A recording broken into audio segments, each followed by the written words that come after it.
Hi, and welcome back to Focal Point AFR Talk. Great to have you in the conversation today. Got some items kind of on the culture front. We got Jeff Reed, our intrepid investigative reporter and producer, going to bring you some very helpful information. We believe that all mothers in this listening audience care about the dietary needs, the nutritional needs of their children. And we're on that. We are all over that as a broadcast team. We want to stay on the cutting edge of what's going on out there when it comes to diet and nutrition. So we're going to bring you some breaking news on this front, so stay tuned for that. You will not want to miss it. Your life and your family dining habits may never be the same after you get this information from Jeff.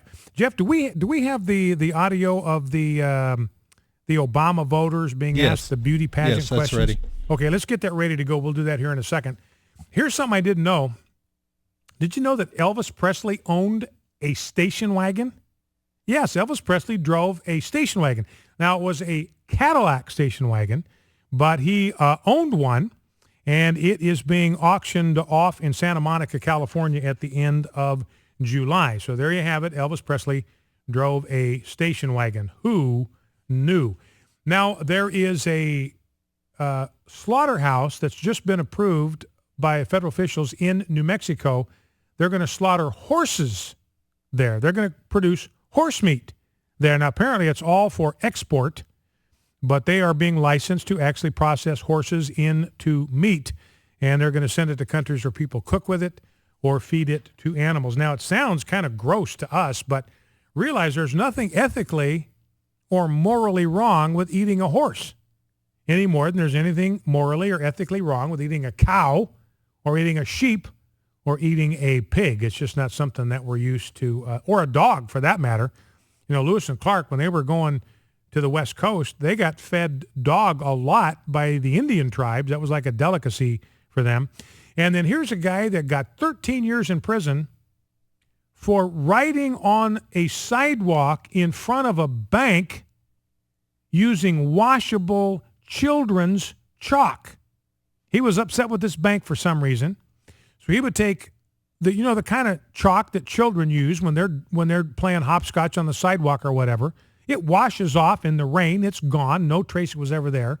So he did that over a period of time to complain about this bank. He got charged with vandalism, and he is facing 13 years in prison for drawing pictures on the sidewalk with children's washable chalk. Another indication we are just completely out of control. You know, if you don't like it, then have the guy go wash it off, or have the guy reimburse the bank for the cost of hiring somebody to come and wash it off, but sending him to prison for 13 years, give me a break. And then here's something that we intuitively know is true, but it's always reaffirming to get this verified. You know, we understand that particularly exposing children and teenagers to violent imagery is a bad thing.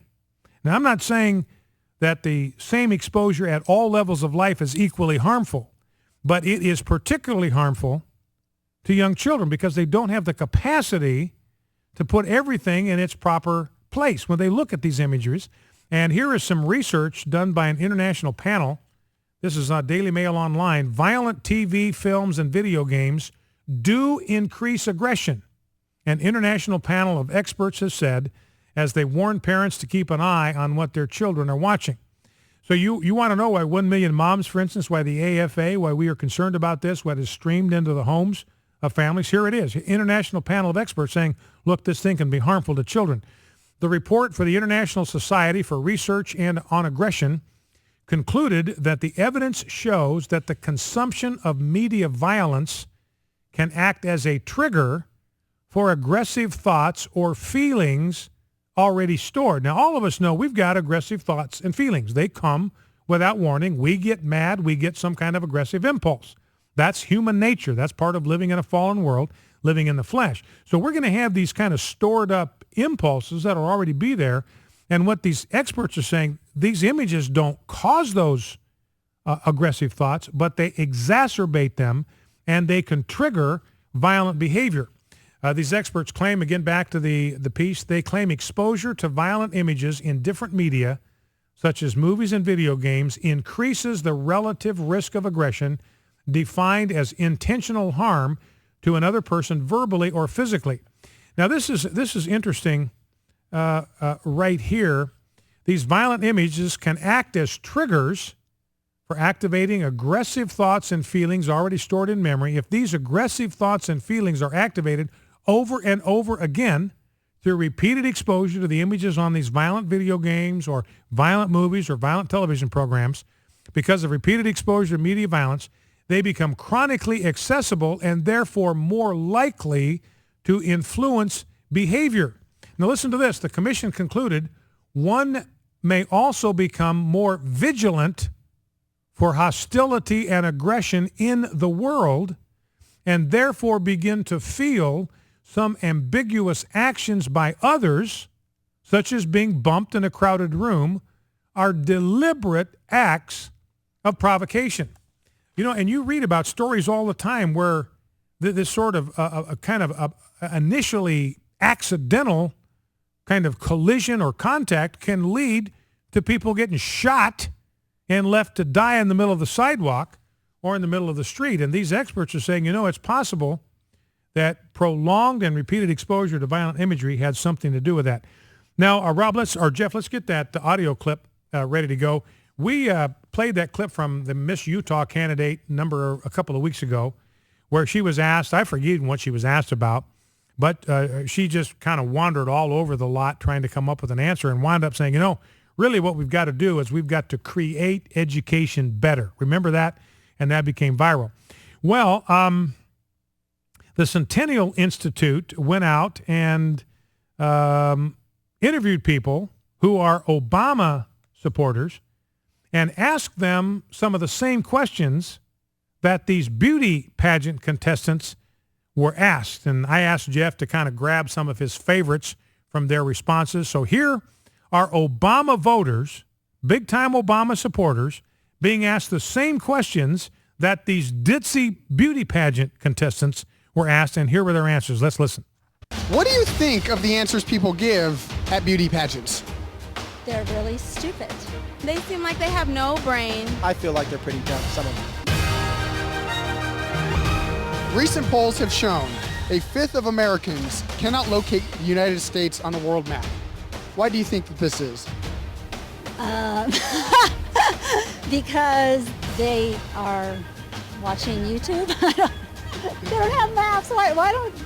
Recent polls have shown a fifth of Americans cannot locate the U.S. on a world map. Why do you think this is? There's no research. No maps, no research, not good enough maps. Because they're against us. Are you an Obama supporter? Yes, I am. How much do you love Obama? I love him a lot. So a recent report shows that in 40% of American families with children, women are the primary earners, yet they continue to earn less than men. What does this say about society? I think it says that, I mean, like, as far as society goes, that women get less charges as men do. Men could go and, you know what I'm saying, do more things and get more money, and the woman could do exactly what we're doing, and they'll still try and charge her less, like, just for her position. Like, you're doing this, you're doing that, you're doing everything right, but still we gonna act like it's this so we could charge you less. Yeah. What does this say about society? People don't care about the WNBA. Okay. They don't care about the WNBA, I guess. It's not very good for the American women to be given less money. It is very unfair and very sexist. Okay. All right, And you're there an you Obama go. supporter? I am an Obama supporter. That's your typical Obama supporter. And ladies and gentlemen, that's what we're up against. You think about 2014 elections. You think about the 2016 elections. This is the level of ignorance and stupidity and incoherence that we are up against. And realize those people, every one of those people, they cancel out your vote. They cancel out my vote. Now, Jeff, here's what I wanted to get to. Here's a piece that actually is coming from the United Nations. Of course, we believe and use and trust everything that comes from the UN because we know it exists solely for our good. But this is very, very practical stuff, and you, as our intrepid investigative reporter, have uncovered this. So what's the UN up to now? What are they telling us now? Yeah, I don't know how this got by me, but the report came out on Monday from the UN Food and Agricultural Organization. Wait, Jeff, you're saying this was out on Monday Yes. and you didn't pick up on it until today? I apologize. You slacker. Well, we're bringing it to you now, just in time for Friday. They're recommending that there are, and suggesting and reminding us that there are 1,900 edible insect species on Earth, and they highly recommend that people start eating insects. A couple reasons. One is they don't take as much land space to raise. The other is there's not as much. You can get an entire herd of crickets or Yes. an entire herd of beetles. Right. That hardly takes any acreage at all. And think of there's far less carbon emissions than there are with horses So it's and good for the dogs planet. and cows and sheep. So save the earth, eat an insect. Right. I get it. Yeah. And they've got a list of 9 of the favorite ones that they recommend, and different recommendations with each one. Okay, now give us an example of some of these insects Okay. that they recommend for the average family diet. All right. The top one is beetles because they have the most protein. There's other ones that are butterflies and moths are recommended for pregnant women. Bees and wasps are the bees taste like peanuts. Wasps taste like pine nut flavor. There you go. So you get a kind of a blended diet there. It's a balanced diet. Ants. I mean, it's going to have to be a lot of collection on the ants, but they're supposed to be worth it.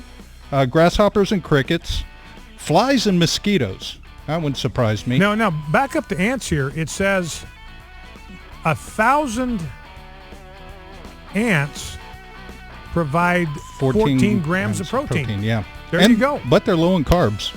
And that's good for people wanting to lose weight. Yeah. Let's see. Flies and mosquitoes. Mosquitoes supposedly taste like duck or fish.